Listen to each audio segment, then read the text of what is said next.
For more on Macron's trip in China, I spoke with William Keylor. He's a professor of international relations and history at Boston University. I think there's no question that President Macron is interested in promoting relations between China and not only France, but the European Union. The European Union is in a little bit of turmoil right now. The German chancellor is having great difficulties. The British are pulling out. So I think that Macron really hopes that France can be leading the European Union into the future. Both sides agree when it comes to multilateralism and free trade. They actually signed billions of dollars in deals from aviation to agriculture. France praised and wants to have a big role in China's Belt and Road Initiative. So what is Macron's goal there? My sense is that Macron wants to very gently and diplomatically pressure the Chinese government into opening its markets for European Union products, investment and so forth.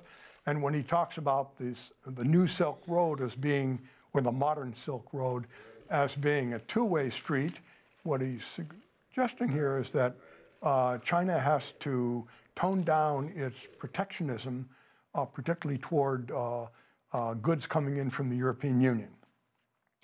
Both sides, as we know, are on the same page when it comes to climate change. Macron proposed a Franco-Chinese year of ecological transition for 2018. Do you think these two countries could lead the world when it comes to the environment?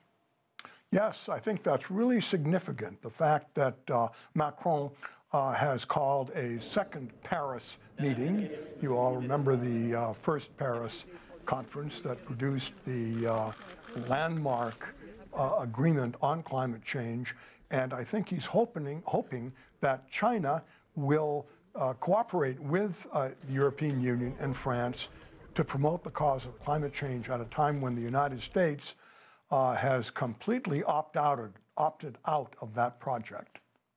And, that being said, you mentioned this a moment ago.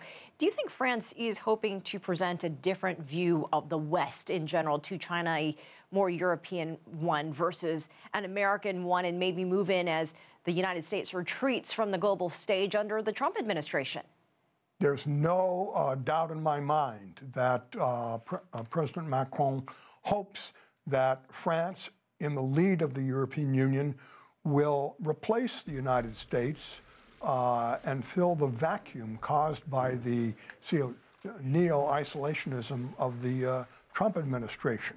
This harks back, I'm a historian as well as a political scientist, to the 1960s when de Gaulle was promoting the same thing at a time when Mao is pulling away from the Soviet Union. De Gaulle was distancing himself from the United States, and I think that that's what Macron is trying to do.